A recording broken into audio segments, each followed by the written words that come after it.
All right. Okay. Well, hello and welcome. Welcome to UCLA. Any freshmen in here? I know we have some freshmen. Look! Oh my gosh! Look at you guys.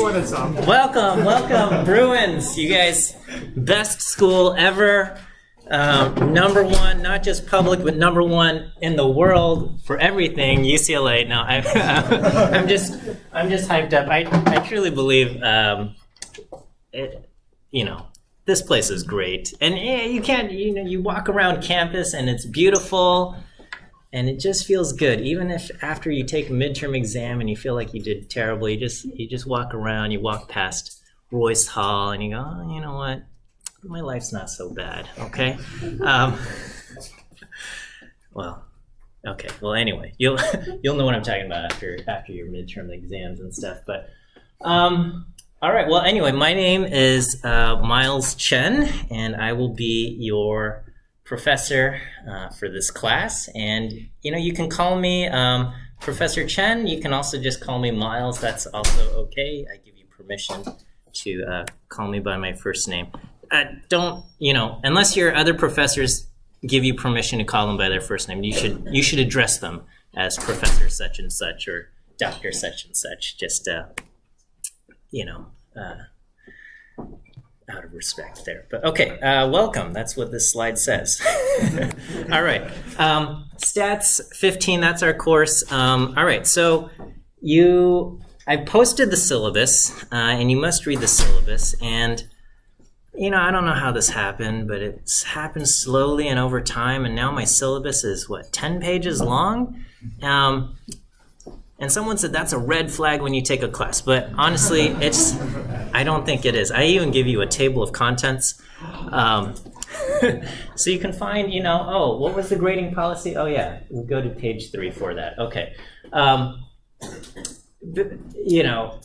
When I first started teaching, my syllabus was 1 page.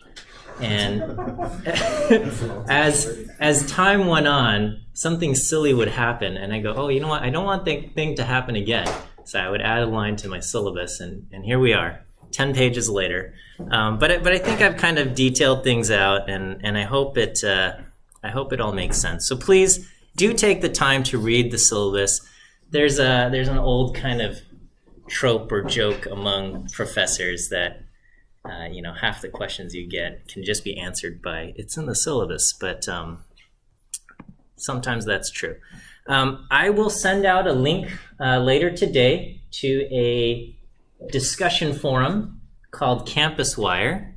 So you'll get a couple emails, and you already have so many accounts and things, and all of your different classes, you're going to have to set up a whole bunch of accounts.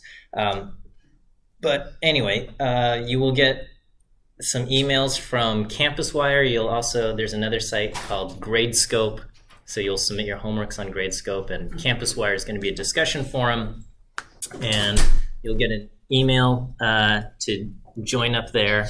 So create an account, and that's where we're going to be doing basically where you post questions and answer each other's questions, and usually it's a good place for discussion. You guys are here, so thank you for being here, and I hope you continue to come. But I also know 9 a.m. is early for some of you, and if you happen to miss class, I do record my lectures, and barring any kind of computer disaster, and sometimes they do happen, I'll post the lecture online, and you can watch the video there. And so if you miss class, be sure you watch the lecture video. And I enforce watching the lecture videos through something called a view quiz, which I will explain shortly. One other thing, I prefer talking to students versus writing to students. And so if you have questions, come to office hours. You'll get a faster, more immediate response versus email. I hate saying this, but I'm terrible. I'm bad at emails. I'm bad at, I'm not going to give you my phone number, but I'm bad at texting, and I'm that one person who, you text and, it takes them 3 days to respond, and I just write K and stuff. So it's not. So anyway, you come to office hours, I'm not going to be able to ignore you. So, and I use email as kind of a paper trail. So, if we discuss something in office hours, and I'm like, okay, sure, you can have this extension, or whatever, I can then write an email and say, okay, as discussed in office hours, here's this and this and this. Okay, and I think it's also easier that way. Like, if you experience, and I don't want any of you to experience some personal hardship, but with a class this big, chances are there's a non-zero probability that something will happen to someone, and if you need an extension, I try to be reasonable and I try to be accommodating. And I think it's easier to just talk to I don't know.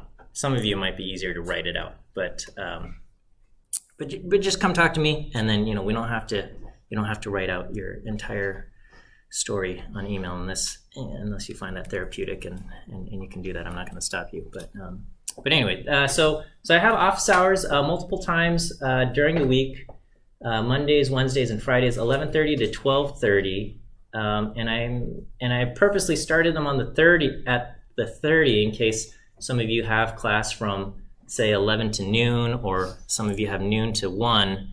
I'm hoping at least half of those hours, unless somebody has class entirely from 11 to 1 on all of these days, and I might make adjustments to this as necessary. So yeah. Those 11:30 a.m.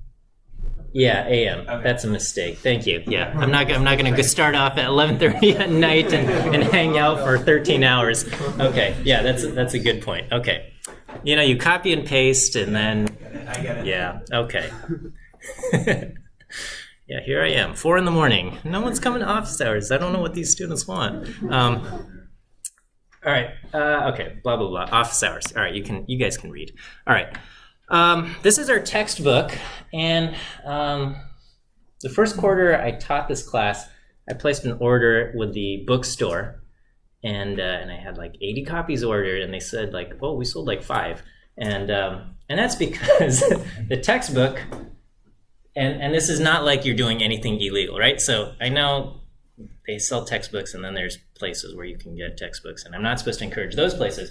But this is by the authors. The authors created this website. This is what they want. They wanted people who wanted to study this stuff to be able to study it for free. And so you can read the entire textbook for free in your browser on this webpage. So it's got all the content of the textbook. If you want, where did it go? If you want a paper copy, you can pay whatever, $100 for the book if you want papers printed out. But if you don't, you can just read it for free in your browser. So thank you, authors, for doing that. Okay, grade breakdown. Oh, anyway, you're going to read the syllabus, right? So we don't need to spend too much time going over this. So this is how it goes, and I guess I'll explain all of this. I don't curve grades. And oh yeah, don't come to class if you're sick, okay? I think we learned it's better not to come to class. And again, I'm going to be recording this. You can keep up to date. So so it is important if you do not attend class. So if you can come to class, please come to class. It's better. But if you can't come to class, or you choose not to come to class, or whatever happens, watch the video. And to kind of make sure you stay up to date and keep up with the video, I use something called a lecture view quiz. And if you go to Canvas, you will see this viewing quiz. It shows up for every lecture. And how do I do this? Oh, you know what? I have to switch to student view. And you'll click take the quiz. And when you take the quiz, there are 3 questions, and there's absolutely no context to the questions, okay? And so this is a question that, unless I tell you the answer, you're not going to be able to answer it. You're not going to find the answer in the notes or something like that, okay? And so, for example, for today, let me just verify these answers here. The very first answer is the letter B, Okay, the very first answer is the letter B, as in bear. And, write this down in your notes, jot this down on a piece of paper or something, or, open up the quiz and start taking it and put in the letter B. And I will give you the answer to question 2 and the answer to question 3 later in today's lecture. And that's just to kind of make sure that, I guess you watch and listen to the lecture. And so that should be that. Okay. Each of these viewing quizzes are open only until the next lecture starts. So next lecture is on Monday at 9 a.m. And so this view quiz closes Monday 8:59 a.m. I think. And so you have to make sure you watch and answer the view quiz by that time. Okay, and that's just to kind of make sure students stay on track, because I've also taken online courses, and I know how easy it can be. Well, this is not an online course, but I've taken courses where, all of the material's been online, and then it's also easy to just kind of skip a class and then skip another class, and then before you know it, you have like 5 weeks of material to catch up on, and that's just miserable. So anyway, make sure you answer the view quiz before the next lecture starts up. Okay. All right. Well, I guess you probably have questions, but they're probably all answered in the syllabus. So make sure you take the time to read through it. All right, Stats 15. This is the class, and it's titled Introduction to Data Science. This is a relatively newer class, and data science is a relatively newer field of study. And a lot of you are pre-data theory majors, and some of you are, other majors and things like that. And so data theory is exciting, but I got to warn you, it is there. We called it data theory and not data science because there's a large theoretic component. So be ready for theoretic math, and I think you're all pre-data theory majors, probably not all of you, but those of you who have declared your intent for data theory, you start off as pre-data theory, and kind of the make or break class will be Math 115A. That's the theoretic math course on linear algebra with proofs and things like that, and that will kind of give you a taste of the level of the theoretic math that's expected. And if you do great in that class, then that's great. And then if that class doesn't go so well and you question your major, that's also okay. All right, I don't want anybody to feel bad. Like, it just means that wasn't for you. And honestly, I struggled a lot with theoretic math, and so don't worry. If you're still interested in kind of data science type stuff, but the theoretic math isn't your cup of tea, then you can choose the statistics major, which doesn't emphasize as much theoretic math. On the other hand, if you really love this theoretic math and you realize, this data stuff, I don't care as much for, you can go over to the math side, okay? And so, and there's all kinds of flavors of math, right? You got pure math, applied math, math of computation, things like that. So lots of choices. And then some of you, you might have a total change of heart and say, what, let's study, something in the humanities or social sciences, and that's also okay. All right, this is undergrad, and you have freedom, and changing majors within the College of Letters and Sciences is pretty easy. If you suddenly decide, I want to go into engineering, that's like 10 more hurdles to jump through, and there's like no chance of you switching over to like the theater school or something like that. Okay, so just warning you, don't attempt to do something like that. Okay, but switching majors within the College of Letters and Sciences pretty easy. Okay, but anyway, what is data science? I think this I took straight from Wikipedia. It says data science is an interdisciplinary field that uses scientific methods, processes, algorithms, and systems to, I don't know why I'm using this voice, extract knowledge and insight from noisy, structured, and unstructured data and apply knowledge and actionable insights from data across a broad range of application domains. Yes, maybe that's a little bit too wordy. what it boils down to is, we want to get information. We want to get meaningful insight from the data that we have. We want to get information. What we have access to is data. And how do we find these meaningful insights? How do we find interesting findings that we can digest and understand as people when what we have are just kind of tables and spreadsheets and different kinds of structures of data? And that's what it kind of boils down to. I say, in today, in the year 2022, I would say we are living in the golden age of data. Okay, we are generating data. All of you have a phone, I imagine, and you're just walking around, and this is generating data. It's pulling your location from GPS satellites, and it's also sending your location off to someone's computer out there. The cloud is, it's sending it there, but it's that's a computer owned probably by Google or Amazon or Microsoft or something, and apps are tracking your location, and they're tracking which websites you visit, and they say, oh, you know what, we should send you this advertisement, and you go, oh yeah, maybe I'll purchase this product and things. So we're generating a ton of data, and companies are starting to realize how useful this source of data is as a resource. It's like viewed as just as valuable as pure kind of like getting a piece of land where there's minerals and stuff. Having data is a valuable resource. Flip side, we're probably in some kind of privacy dark age, or entering the privacy dark age, where it's like hard to do anything where someone isn't tracking you,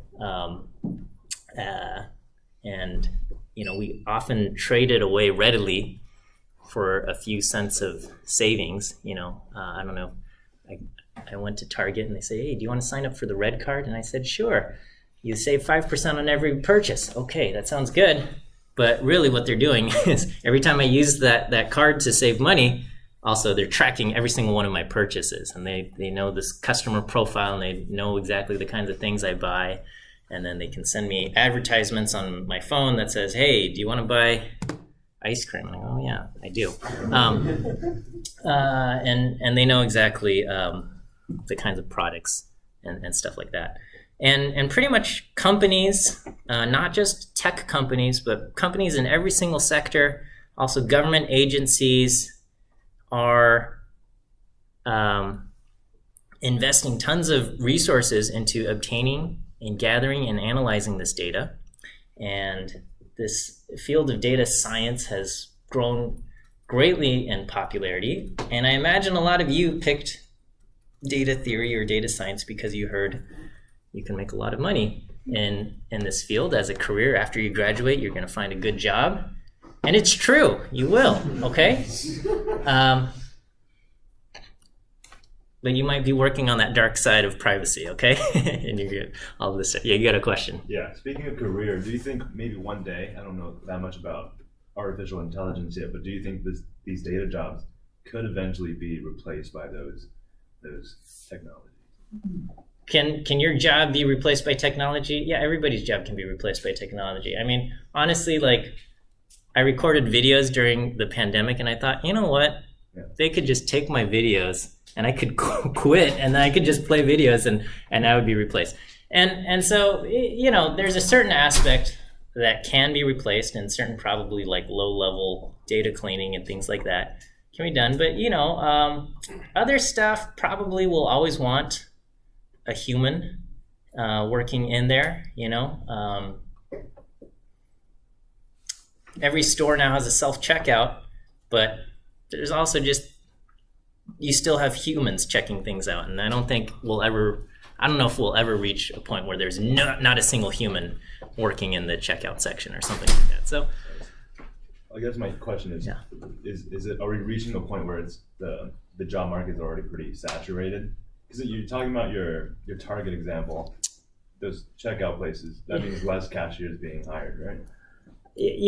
So I think I don't know, maybe we'll reach a point where a bunch of people don't have to work, and we'll have a society where that's okay, and people are taken care of even if they don't work. But I don't know.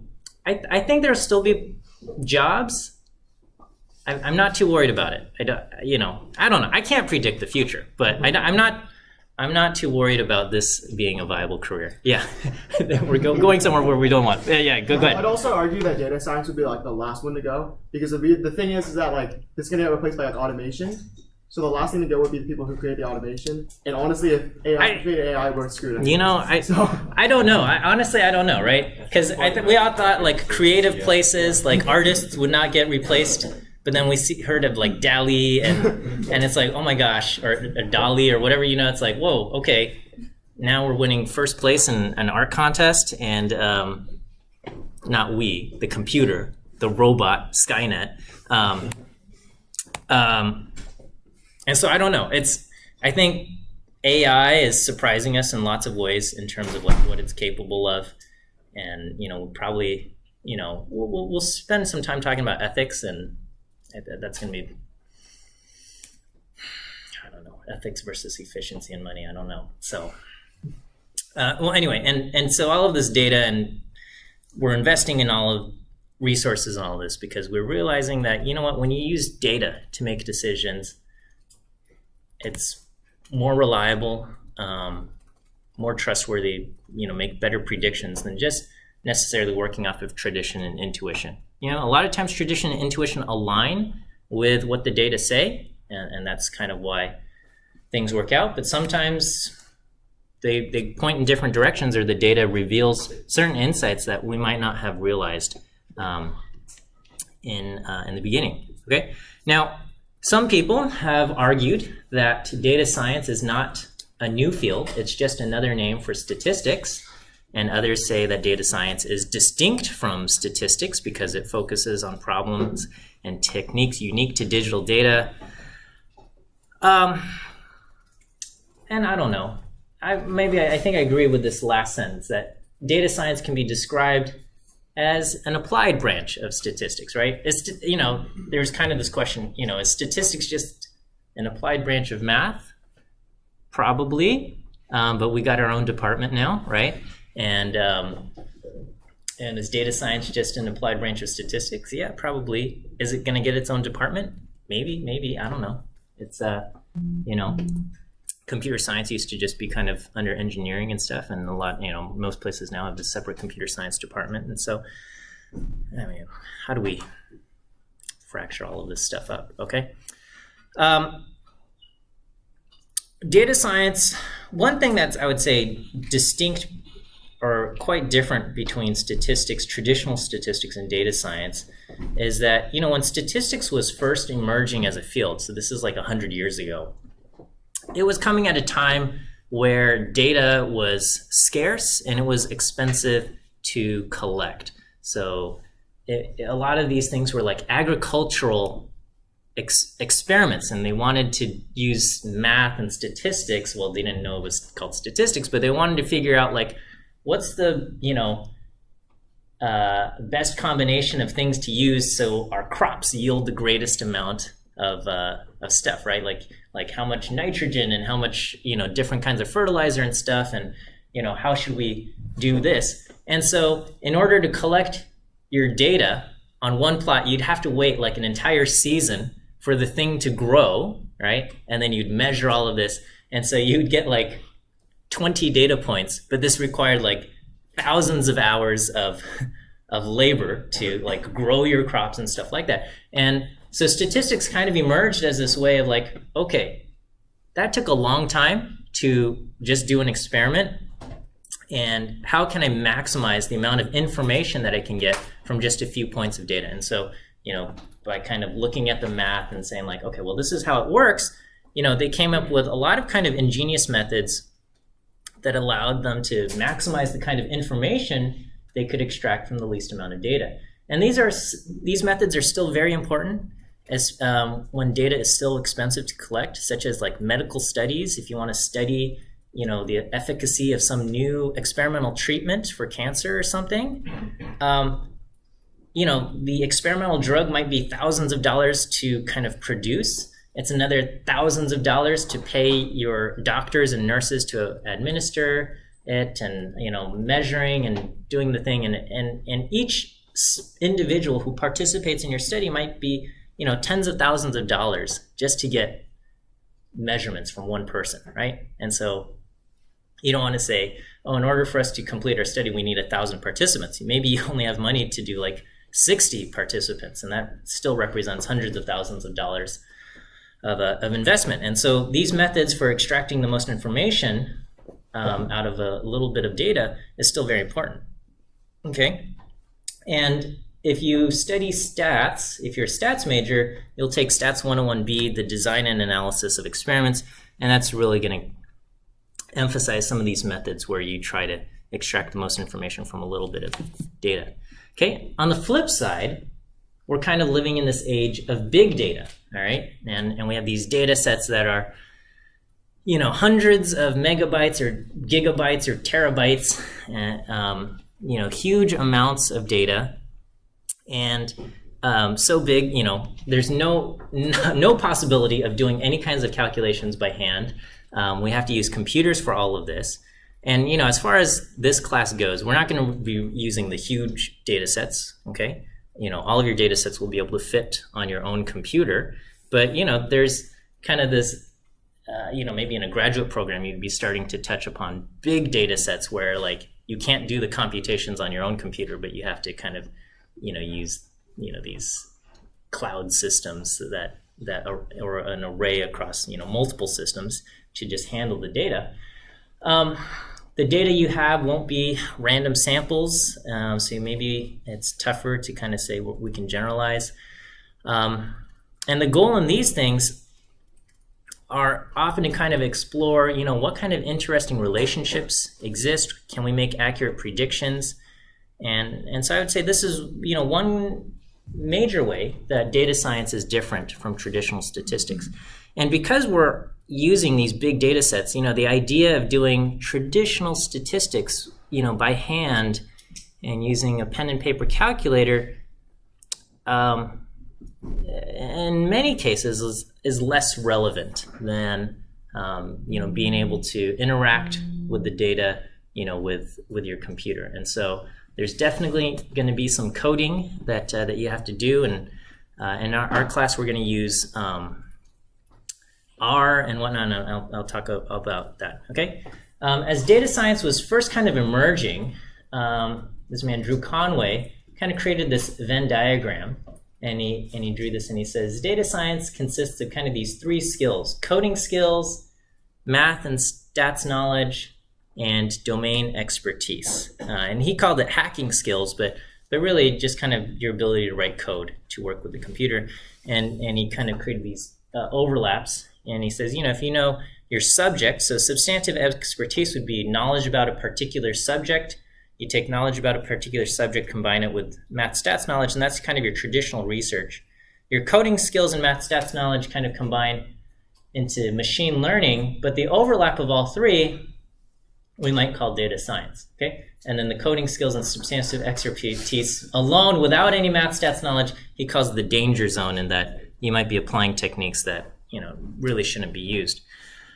As far as this class goes, as far as the data theory major and statistics major go, we're going to provide kind of the math stats knowledge along with some of the coding skills. That's not to say we're only learning machine learning, but in order to be a successful data scientist, you need to be familiar with the subject that you are going to be studying. So, for example, even if after you graduate this, from the program, and you have a strong math stats knowledge and you have strong kind of coding ability, if you've never studied medicine, I would strongly advise against doing data science in the medical field, right? I had a student come to me, and he had like this kidney patient data, and he asked me to help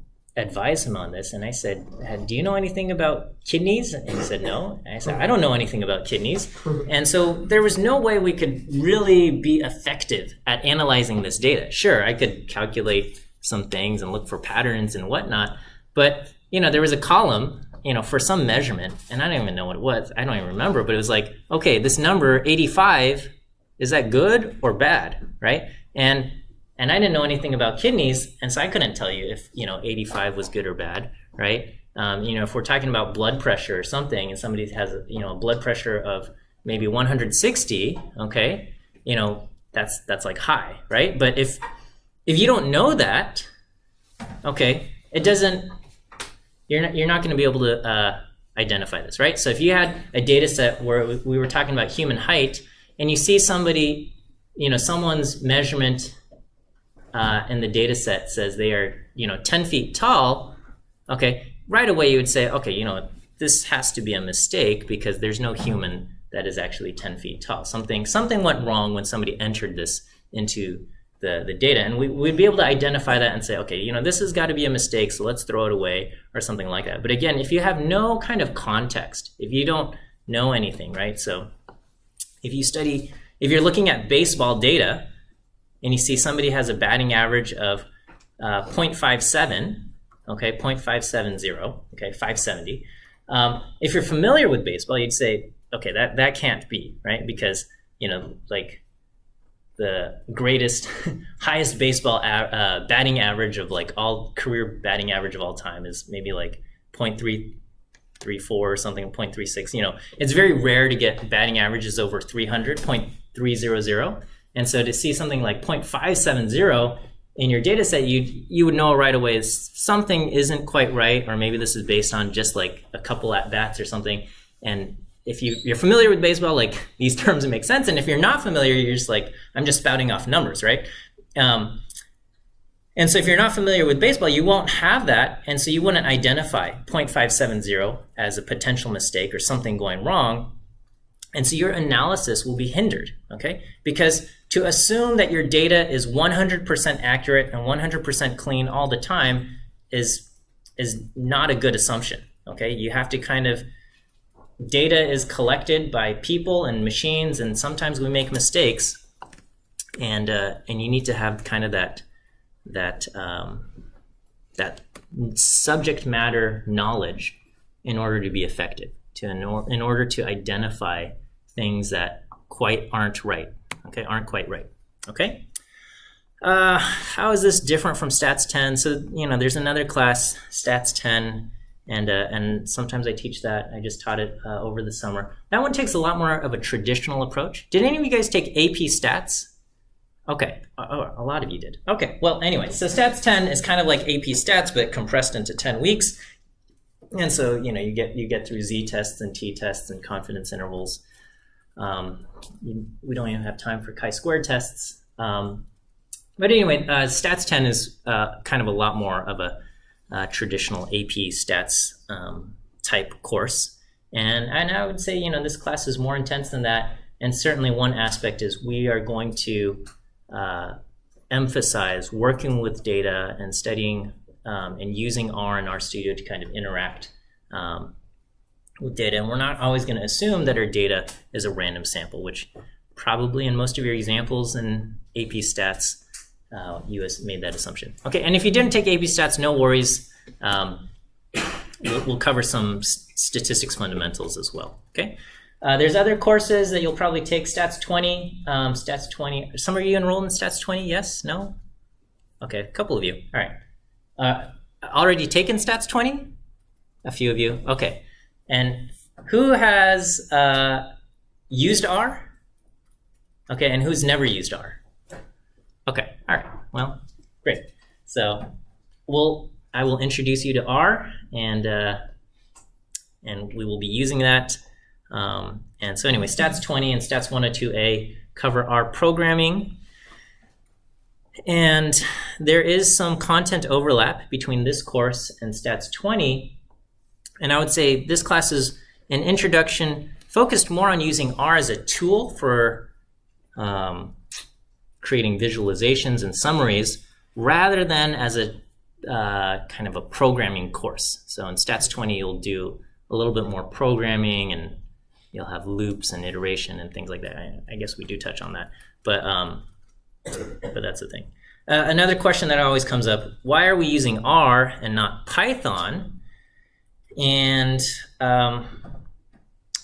both of them, in my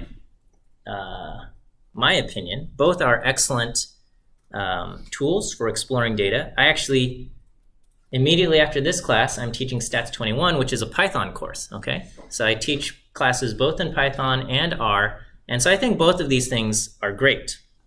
And I, my opinion, I recommend students learn both languages. As far as if you major in statistics, the statistics major was developed at a time where Python was not as popular, and so the curriculum was built around the R language.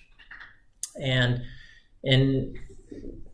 I guess we haven't gone through all of the hoops and hurdles to make Python a required part of the statistics curriculum, to say if you want your degree in statistics, we haven't yet said it's required to study Python. I still encourage it, so you can still graduate with a statistics major without taking the Signal Python course, but I also recommend students take Python. And also part of it is we need to hire more teachers who can also teach Python. So that's the flip side. But anyway, Python is kind of a general purpose language, whereas R from the very start has been designed to work with data. Okay, we have a question? Does R have uses that are non-data science related, or can it be used for other things like Python? I mean, it can be, okay? You can use a spoon as a knife. It can be, but there's probably better tools, okay? So if you're going to be creating an application that has nothing to do with data, R is probably not the best choice, right? R was designed around data, and it works with data in a really great way. And there's certain features of R that don't exist in other languages. For example, the idea of a missing value is the way R handles missing values, I think, is fairly unique to the R language. And certainly Python has a way to handle missing values, but it has to kind of convert everything into either floating point numbers or object types. And anyway, that's beside the point. Python is a general purpose language, and they said, well, you know what, Python's pretty great. And so they created additional kind of modules. So you have to import pandas and NumPy in order to kind of work with data in an efficient way, and you can work with data efficiently in Python. R designed to work with data from the start. I'd say R's ability to create visualizations is really unmatched. Python has a few tools, Matplotlib and stuff like that, which work well, but we're going to learn ggplot in this class, and I think that's superior to Python's offerings and stuff. But yeah, question. So you recommend students that learn both languages? Yeah. If they don't have any more space to enroll in your Stats 21 Python course? Yeah. Do you have any recommendations for as far as resources goes? Online platforms, or do you think it's best to take it in person? I don't know. Okay, that's good enough. I'll do some research. So if you have the self-discipline to take an online course that's optional, and you're going to dedicate yourself thoroughly to it, then great, do it, okay? My experience is that if you are a full-time student and you're taking 3 classes, 4 other classes, the idea of taking an optional 5th class that doesn't count for anything, that you didn't pay any money for, inevitably, when there's a bunch of assignments and exams to study for, you're going to say, you know what? I don't need to dedicate as much energy into this thing. And then before you know it, you're 6 weeks behind. And then you say, I'll try again next year. And then, it's kind of like, I wanted to do Duolingo and learn Spanish. And it's like, it didn't, always something else comes up, right? Yeah. When you're enrolled in a class, there's like, I paid a bunch of money for this thing, and I can't fail. And there's a little bit more of a structure that keeps you disciplined. Some people have the self-discipline to do all of this stuff, and if you can do that, great. Thank you. And yeah, but Okay, we got to talk about this. Oh, it's already 9:40. And I need to give you your view quiz answers. Okay, let me give you your second view quiz answer for today. It's the letter D. D as in dog. D as in dog is your second view quiz answer. I'll give you your third view quiz answer at the end of class. There's a lot of high quality code out there. So I kind of give this same spiel in all of my classes. And so if you take another class with me in the future, you're going to hear this spiel again. And if you've taken classes with me in the past, my apologies that you're going to hear this again. There's a lot of high quality code out there that can do your that provide exactly what you're looking for. Okay, and if the goal is to get a task done, that's fine. When you're working a job and you need to do something, use the internet as a resource. Okay, figure out how you need to do it. But this class, it's different. Okay, the point of me assigning homework, the point of me giving things for you to do, is not that I care that this task needs to get done. Okay, like the point of me giving you these exercises is that you learn from it. Okay, that you improve and your strength as a coder improves. All right, and I like to kind of compare this as like going to the gym, right? And if you think about lifting weights, the goal of lifting weights isn't that the weights get lifted. Okay, that's not the point. All right, it's not that we need laborers to lift weights off the ground. The goal is that by lifting the weights, you gain strength, right? And there's this idea of no pain, no gain, that if your exercise doesn't result in you feeling tired or at least experiencing some soreness, you're not going to get stronger, right? If you only do things that are easy for you, how can you expect to get stronger and improve? And your brain is similar, right? If you experience no struggle, no challenge at all in any of your courses, then you're probably not learning a ton, okay?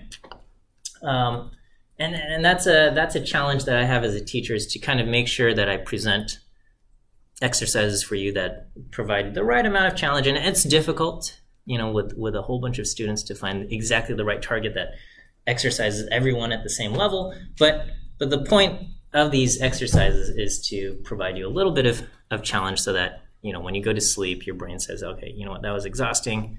Let's form better connections and you improve, right? Again, so on the other hand, if I give you an assignment and you say, this is tough, let's go on the internet and see how to approach this problem. It's kind of like going to the gym. So you're going to say, I want to lift weights today. And then you go, oh, you know what? I'm tired. So, hey, excuse me, sir, can you lift these weights for me? And they do 20 reps. And then you say, all right, the weights got lifted today. Let's go home. I feel like I had a good workout, right? That would be silly, right? But that's basically what you're doing when you copy code off of the internet, right? The point was that by you coming up with this code, you're getting this exercise and this challenge for your brain. And if you just copy someone else's code, you're basically asking somebody else to lift the weights for you. So that's basically, don't do that, right? And I know there's like this conflict in that, like, you get graded on your homework, and if you didn't do it and you couldn't get it to work, you're not going to get 100% and things like that. And so, students who end up plagiarizing or copying code, I think it's because they confuse the goals of the course. These students believe that the goal is to get a good grade in the class, and the idea of getting a good grade is more important than the goal of learning. But that's wrong, right? The goal of this class and the goal of going to university is that you learn things, okay? And admittedly, there is a little bit of this conflict in that, we do have to assign grades, we do have to kind of see your performance, but my hope is that you can kind of look at a course, evaluate how much you've learned, and use that as a judge of whether or not you had a good course. Okay, so my expectations, I wrote this, and let me kind of skip through this, and I wrote some examples of like things that you can do. And basically, when it comes to Campus Wire and discussions and working with each other on homework and stuff, don't show each other your code. There's a lot of ways you can provide help and advice, right? Like, how did you approach problem 2? You can explain it with words without necessarily showing your exact lines of code, okay? And if you are like truly stuck, you can come to me during office hours, even remotely, and I can set up a breakout room, and you can show me your code, and I can kind of help you out along the way. I generally try to avoid like troubleshooting students' code, but sometimes it might just be the thing that like, oh, you're just missing this one line or this one thing that you're doing kind of wrong. And so anyway, I've got some allowed versus not allowed, okay? It is a coding class or stuff. There's kind of code, and so anything I put in lecture, feel free to do. And I have just a few minutes left, and I do want to talk a little bit about grades and life, as as lofty as that sounds. And I want to say this, and this might be, and even though we're only a couple of minutes left, and I apologize if I go a few minutes over here. This might be the most important lesson I can give you, and again, and I give this in every single one of my courses.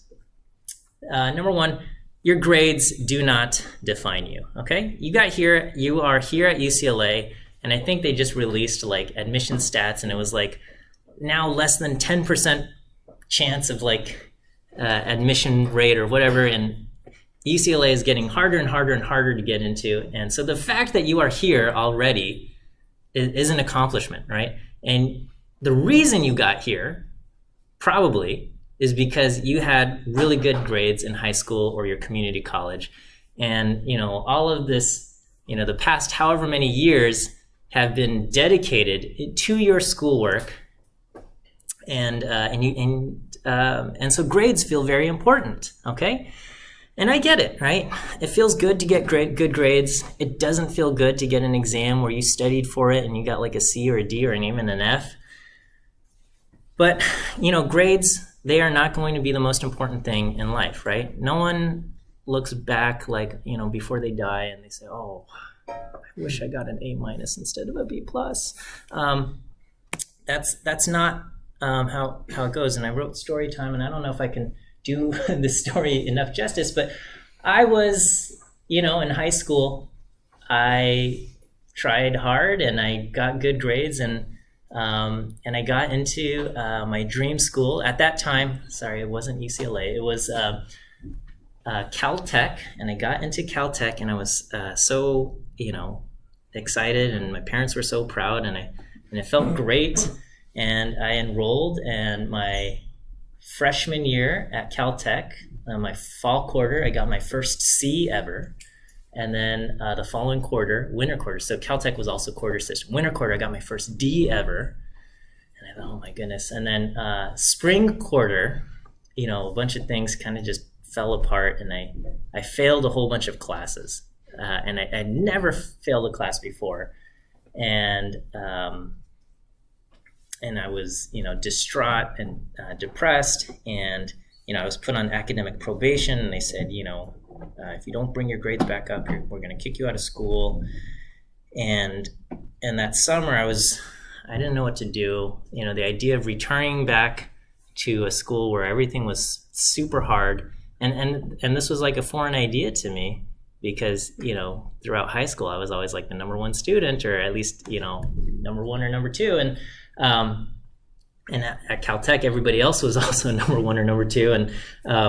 And here, and I'm like, and I felt like I was like the dumbest student in the entire school. And the idea of returning back to school was